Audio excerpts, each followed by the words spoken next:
Hello and welcome back to PhDear Diary. My name is Andy Salkeld and this is my video blog during the time of undertaking a PhD in psychology at Leeds Beckett University.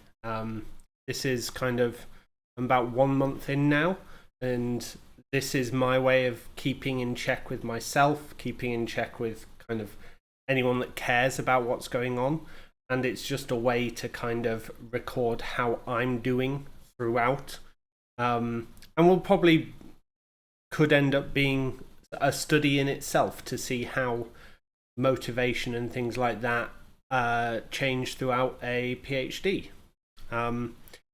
So this is, once again, things have changed around. I have changed how my computers are set up and everything like that. So there's now a taller angle looking down. Hopefully it it's more for my design than recording design, but it should give a nice view of myself in my apartment and everything like that. You may see Pika, my little black cat, wandering around. She's currently down here, but she may come and say hello and wander around in the background. But yeah, so this is week 5, I think, and it's been last week was very tough. Last week was a very hard week where my initial thoughts had fallen to the wayside. They weren't necessarily going to work the way I wanted them to work. And I needed to take time to step back to think, well, actually, what is it that I care about? What is it that I want to be researching? I've done a lot of digging, figuring things out on other stuff. But now I need to refocus on what I'm bothered about and what my study is going to focus on. So I went back to the drawing board and I was like, right, I want to know how different organisations, different businesses, the places we work, the places we spend a lot of our time, how those shape us as individuals and our our lives as a result, because we spend a lot of time at work, we do a lot of things there, and they do impact upon us. So what I did was I went back to the drawing board and I said, right, it's going to be very hard to measure exactly what is at a company, the objective reality, because to measure objectively and to understand objectively, I need to be inside every company and I need to be getting factual data. However, the bit that's always interested me and the bit that got born out of my master's dissertation was the part of perception, and it's been born out of conversations I've had with various organizations where everyone talks an amazing game, that they even have great objective game, the reality is good, but people still perceive negative. And when people perceive negative but things are positive, there's this break, and it's understanding where those things come from and how those actually work.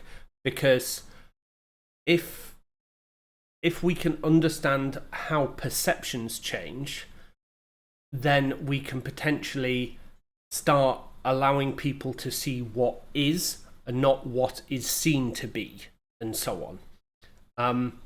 And this brought me back to the idea of organisational climate, and particularly psychological climate. And I'd briefly heard of these ideas, but it really rung true when I started thinking about them more, because climate is about perceptions and it's not necessarily about what is. It's not an assumption, it's a perception. And when you consider perceptions, then you are looking at what individuals experience within them. And you can look at the the organisational climate, which is the shared perception. So this is what individual perceptions build up to be, or you can look at the psychological climate, which is what an individual perceives. And in this way, I figure I can ask people questions about their psychological climate, what they perceive within their organisations. I'm asking, what do you see your organisation as fair? Do you see people within your organisation treated equally, etc.? And that will look at one of the dimensions of fairness, and it's their perception of. And then what we'll do is we'll look at how these build up within the organizational structure characteristics that I care about. So this is where it's like, do tall structures, so where there are lots of layers of middle management, do they have increased or decreased fairness and things like that? And then we follow it all the way through to the individual, and we say, where there is increased fairness within an organization, do we expect the mental health outcome, stress, burnout, anxiety, depression, all of these, does increased fairness lead to better or worse mental health outcomes for an individual? And we would speculate, or hypothesize in this case, we would hypothesize that where organizations are more fair, there would be more positive, as in better life outcomes for individuals, because they would feel more treated evenly, there would be less competition, there would be less kind of conflict, and therefore less stress, and following through to all the other aspects of it. And then we can look at all the other dimensions. And the bit that I've been struggling with this week is picking a dimensional set. So, because the way these sorts of things work, particularly with organisations, there are 1,000,001 different kind of measures and different ways of looking at it. And people kind of, I hate to say it, but they make up their own stuff to do what they want to do. And even in my master's dissertation in Broken the Stigma, I did it. I was like, well, I want to look at stigma, but I also want to look at perceived stigma. So I'm just going to take what you've done, change it slightly, and now it's something new. And then someone else could go out there and actually use it. And then suddenly a new measure is being created. And what you'll find, or what I found when looking at organizational climate, is very much that everything has kind of, everyone says, oh, well, I'll look at this, and I'll do something very, very niche. Whereas I'm not wanting to look at within one organization or within one industry. I want to look across industry and across organization and across climate. So I don't want to look at a safety climate or a climate for X. I want to look at a general climate and the general way people act and behave. Because if we can understand how different organizations, the way different structures and things like that influence a climate and therefore influence people, then we can actually make changes to our organizations, or people can make changes in their lives to know who they should or want to work for. So, case in point, and I always come back to this because it's a very simple and straightforward kind of discussion. Private equity backed businesses.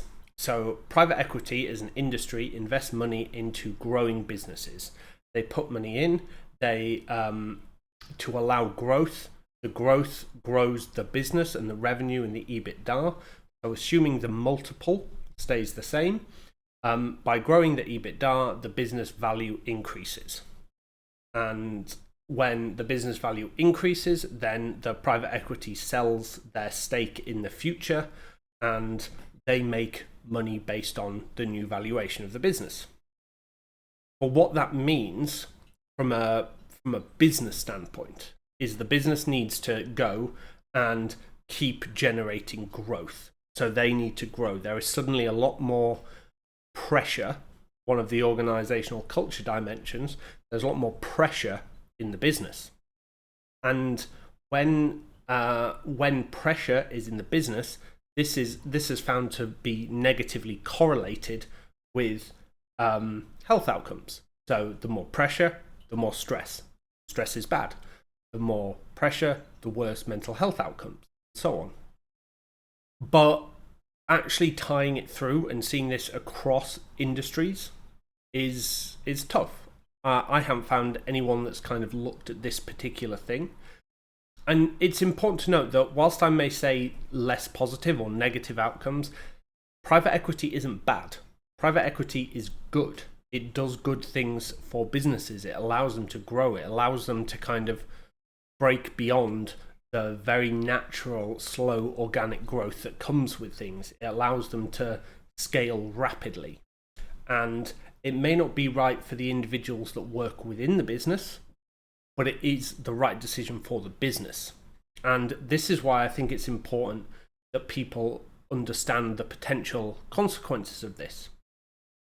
Because, say, for example, someone is looking for their first job or is looking to move job because they're unhappy in the environment where they are, or there's something changing, and they see great looking business, high growth story, very great potential, but they don't know that it's private equity backed.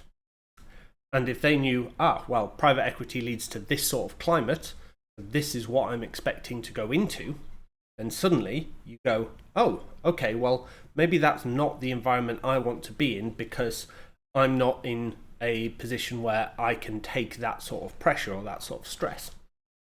And I just find information like that can help. And it could, not saying it will, but it could lead to better outcomes for all individuals and businesses themselves.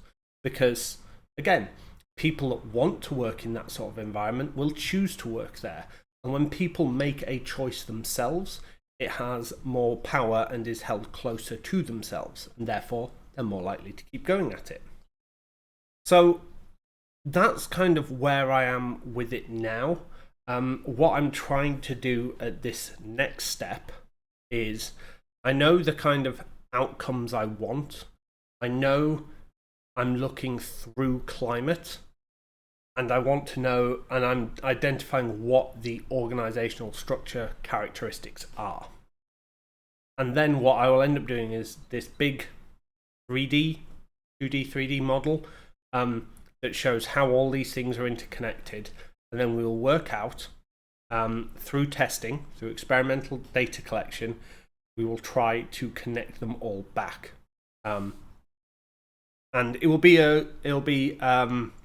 sorry, I said experimental. It's quasi-experimental because we are not experimentally manipulating the participants. We are just using subject variable data, and this is kind of an important part. Like, I'm doing this as an initial study, and once we find out links, then we can deep dive into those individual links. We can start testing at that point. We can say, right, what if you are presented by this culture or this climate? Sorry, culture and climate kind of mix over. So it's very easy to get the words mixed up because a lot of us always talk about organisational culture. Oh, we've got a great culture, we've got this. But that doesn't necessarily mean you've got a great climate, because culture is about assumptions. They're kind of what you assume is part of. And climate is about perceptions. It's not necessarily true. It's about what's perceived.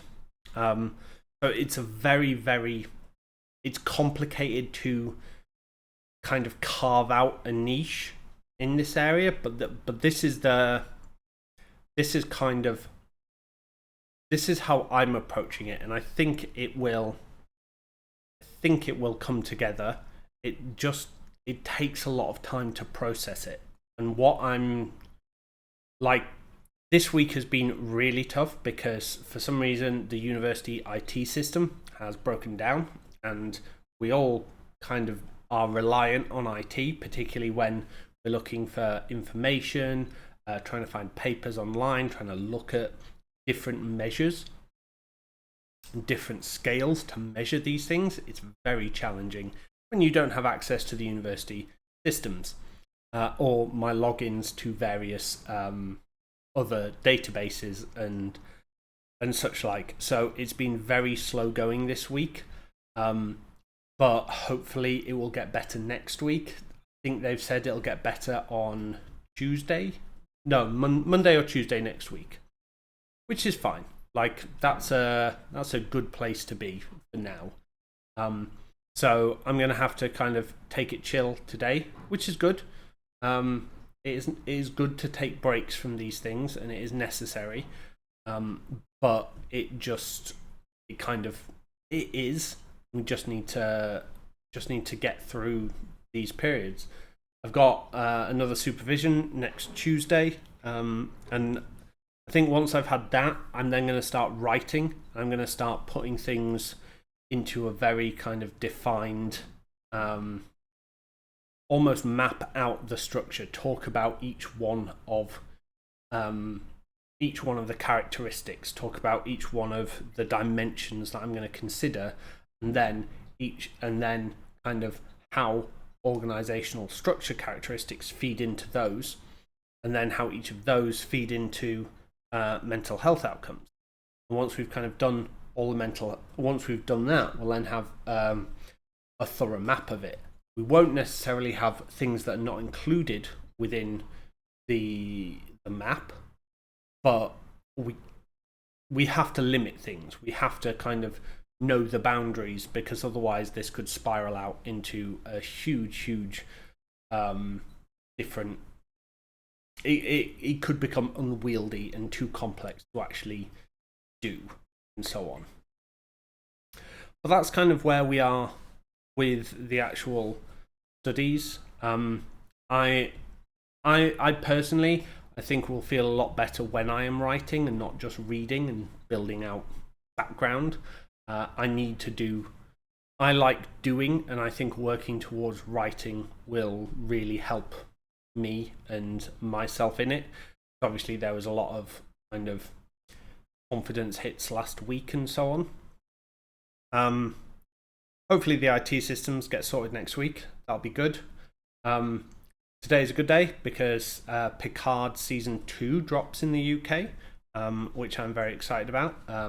I really like Star Trek. It's been like, I watched it as a kid, and this is meant to be kind of, I mean, it's got some of the best parts of Star Trek in it. My understanding is it has Picard, time travel, Q, and that pretty much is all you need for a good episode.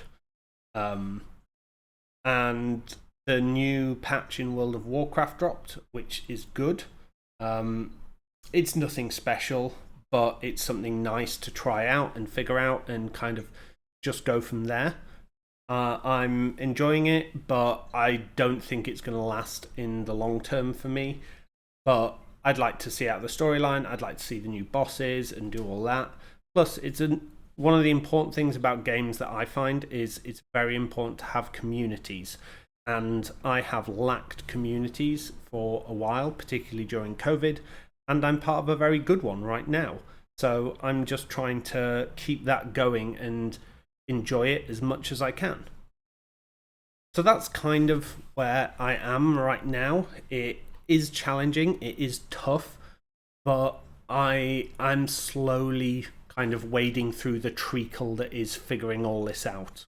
So hopefully that gives you an update. I will be back in a week's time to tell you whether I've gained or lost, but we'll see. It's like, that's part of the excitement of all this. So thank you all very much for tuning in, and I will speak to you in a week. Goodbye.